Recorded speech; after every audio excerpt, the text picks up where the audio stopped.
what might be left at the end of the present upheaval. So let's start with this. Um, we've often heard the phrase, this time it's different, and usually it isn't. But somehow we both think, or at least I know I do, and I suspect you do, that maybe this time really is different.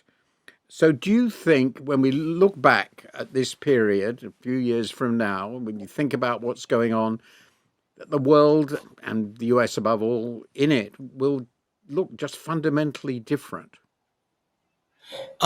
Yes, I do. And we record this, and things may have happened by the time it's released, but I think it's the timing is relevant here. As we speak, the U.S. Senate is voting on the One Big Beautiful Bill Act, which is the Trump's plan for, a combination of large tax cuts at the top, savage cuts in social welfare programs, and a bunch of other stuff. And don't really want to talk about the contents of the bill at this point, but I think it's worth saying something about the name, because the One Big Beautiful Bill Act is the actual name of the bill. And where'd that come from? Well, Trump has this odd verbal tick of calling things beautiful, which is not the way normal Americans speak. It might be with the way mobsters speak, though I'm not sure about it. But anyway, this is not normal English. But he did express his desire to have all of his agenda rolled into one big, beautiful bill.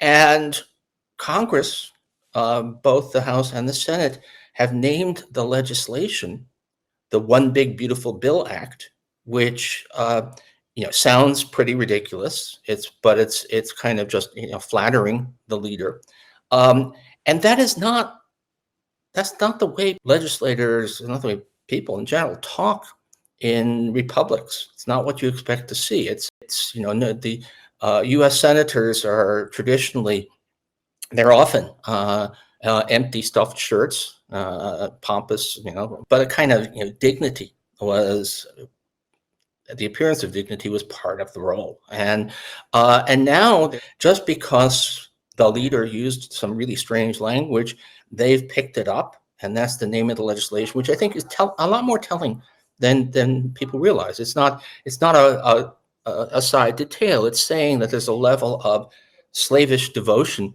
to the leader principle, that this is Washington turning into Pyongyang on the Potomac.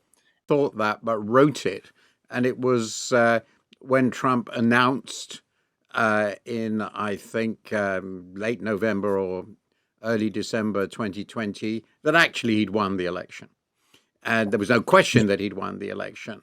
And then, of course, he and others around him fermented this insurrection on January the 6th in Congress. It was clearly designed to overthrow the outcome of the election. It didn't succeed, but what really struck me most is then and afterwards, he imprinted upon his party. It became essentially a necessary condition to survive as a senior level in the party, in Congress and elsewhere, to buy into this lie, the big lie, that he'd won the election. And that remains the case.